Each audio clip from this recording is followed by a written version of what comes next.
Are celebrating Lord feast. आज हम प्रभु भोज celebrate कर रहे हैं, जैसा कि बाइबल में लिखा है, और उन्हें सब बातें जो मैंने तुम्हें आज्ञा दी है मानना सिखाओ। अब यहाँ पे वचन में क्या लिखा है कि यीशु मसीह कह रहे हैं जो मैंने तुम्हें आज्ञा दी है मानना सिखाओ।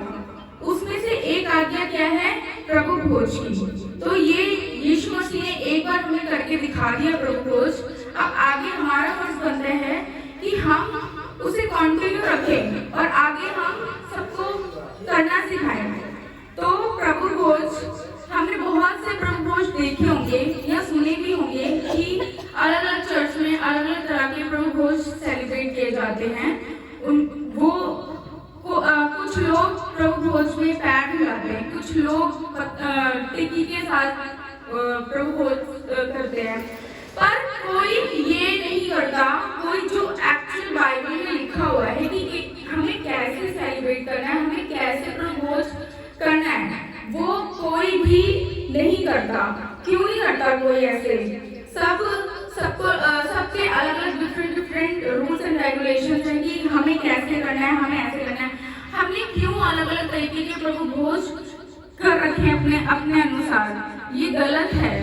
हमें वो वैसे हमें करना चाहिए जैसे बाइबल में लिखा है। बाइबल में जैसे हमें बताया गया हमें वैसे प्रभु भोज करना चाहिए। हमारे अंदर अगर हम लोग ये मानते हैं कि हमारे अंदर यीशु मसीह है, तो क्या यीशु मसीह बाइबल के आगे जाकर करेगा क्या काम? नहीं। तो हमें बाइबल के ही अनुसार प्रभु भोज भी करना है, हमें अपने तरीके से प्रभु भोज नहीं करना। अब बाइबल में कैसे हमें दिया गया है प्रभु भोज, हम वैसे करेंगे। बाइबल में लिखा है जब वे खा रहे थे, अब यहाँ पे क्या लिखा है? जब वे खा रहे थे, यहाँ पर यीशु मसीह अपने चेलों के साथ बैठा हुआ है और वो भोजन, वहाँ पे उनका भोजन चल रहा है। जैसे अभी आप लोग देखें यहाँ पर भोजन चल रहा है, सबकी प्लेट्स में खाना है, तो ऐसे ही वहाँ पर सारे बैठ के भोजन कर रहे थे। तो यीशु मसीह क्या बोलता है? वहाँ पर भोजन चल रहा था, तो जब वे खा रहे थे तो यीशु ने क्या ली? रोटी ली। सब रोटी दिखाएंगे अपनी। यीशु ने क्या किया?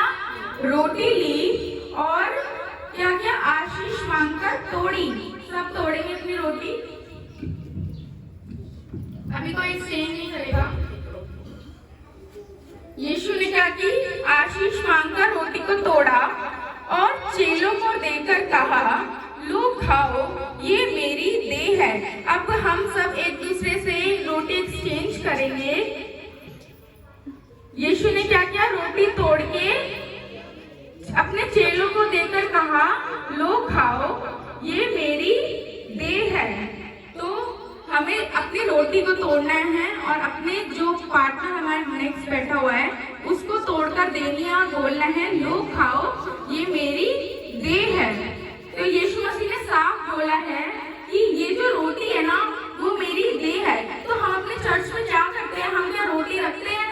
किसी भी चर्च में ऐसा हुआ कि हमने रोटी रखी? नहीं, हमने पता नहीं क्या क्या डिफरेंट चीजें रख दी। अब मैं एक बताऊंगी बात। मैं इलाहाबाद की चर्च में थी, तो मैंने खुद वहाँ देखा कि प्रभु भोज चल रहा था और लाइन वाइज सबको बुलाया गया। एंड वहाँ पे क्या दे रहे थे? वो रोटी भी दे रहे थे, जैसे कुछ भी नहीं, छोटा सा पापड़ होता है ना, वैसा दे रहे थे, बस सबको एक एक पकड़ा रहे थे। मतलब कुछ बाइबल का फॉलो नहीं है, कुछ नहीं है। यहाँ पर साफ लिखा है, यीशु ने रोटी ली थी, ना कि पापड़ लिया, ना टिक्की ली, ना कुछ। रोटी लिए तो हमें भी रोटी ही लेनी है। तो और आशीष मांगकर तोड़ी और अपने चेलों को देकर कहा, लो खाओ, ये मेरी देह है। फिर उसने कटोरा लेकर धन्यवाद किया। हम सभी अपना पानी का कटोरा लेंगे और धन्यवाद करेंगे और अपने पार्टनर से एक्सचेंज करेंगे। एक्सचेंज करके इसको पिएंगे और उन्हें देकर कहा, तुम सब इसमें से पियो, इसमें से हमें पीना है।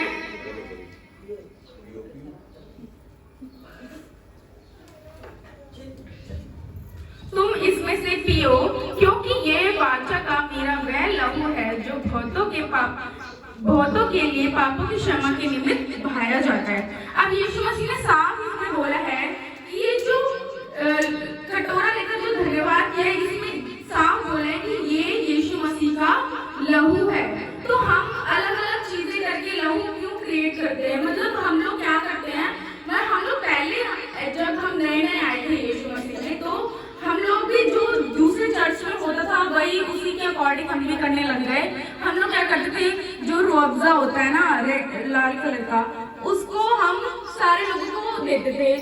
क्लासेस में पहले ये होता था। तो मतलब हम उसको पूरा रेड करके, अगर हम उसको मान रहे हैं कि हम पूरा रेड करके लहू बना रहे हैं, तो हमें मास्क भी तो रखना चाहिए साथ में। वो मास्क कहाँ गया फिर? तो हमें हमारा विश्वास ये होना चाहिए कि जो पानी है ना, उसको अगर हम बोलेंगे ना यीशु मसीह ये तेरा लहू है, तो वो लहू बन जाएगा। वो लहू है, उसको हमें कुछ लाल पीला नीला करने की जरूरत नहीं पड़ेगी। हमें प्रेयर करके हमें कुछ भी खाना पीना है, हमें कुछ भी खाना है, तो हमें सबसे पहले बोलना है यीशु मसीह ये तेरा मांस है। अगर हम कुछ खा रहे हैं और अगर हम कुछ भी लिक्विड चीज ले रहे हैं, पानी पी रहे हैं, कुछ भी चाय वगैरह, तो हमें उसमें बोलना है कि यीशु मसीह ये तेरा लहू है। तो हमें ऐसे करके कुछ भी खाना पीना है, तो हमें ऐसे करके खाना पीना है। और इससे होगा क्या? अगर हम यीशु मसीह का लहू मांस बोल के खाएंगे पिएंगे, तो इससे होगा क्या? इससे हमें न्यू लाइफ मिलेगी, हम जिंदा हो जाएंगे। हम ऐसा नहीं है कि हम अभी जिंदा हैं, नहीं, मतलब हम मरने के बाद जिंदा हो जाएंगे अगर हम यीशु मसीह का लहू और मांस खाते पीते टाइम बोलते हैं। हमें कुछ भी खाना है, हमें कुछ भी पीना है, हमें बोलना है यीशु मसीह तेरा इस खाने में मांस आए, और हम कुछ भी पी रहे हैं तो बोलना है यीशु मसीह तेरा इस जल में तेरा लहू आए। तो हमारे काम भी बनेंगे। अब मेरी दादी को कैंसर था, तो उनका कैंसर कैसे गया? जो हम जिनके पास गए थे उन्होंने क्या, लेडी वो पास्टर थी, उन्होंने क्या किया, मेरी दादी को ग्लास में पानी में लहू बोल के, यीशु मसीह का लहू बोल के उनको पिलाया, तो उनका कैंसर खत्म हो गया। तो ऐसे ही अब कितने फायदे हैं इसके, तो हमें इसका यूज करना चाहिए। तो हमें प्रभु भोज हमें एक बार यीशु मसीह ने करके बता दिया, तो हमें ये एक ही, ऐसा नहीं है कि जिस दिन प्रभु भोज चर्च में सेलिब्रेट हो रहा है सिर्फ उसी दिन ऐसे करेंगे, नहीं, हमें ये रेगुलर करना है। हम कुछ भी खाते हैं ना, हमें अपने घर में एक रोटी तोड़ के अपने मम्मी को, पापा को या अपने पार्टनर को, किसी को भी उनको बोलना है यीशु का मांस, उनको खिलाओ, एक बाइट खिलाओ। तो ऐसे हमें रेगुलर ये करना है। तो हमें प्रभु भोज ऐसे सेलिब्रेट करना चाहिए। धन्यवाद।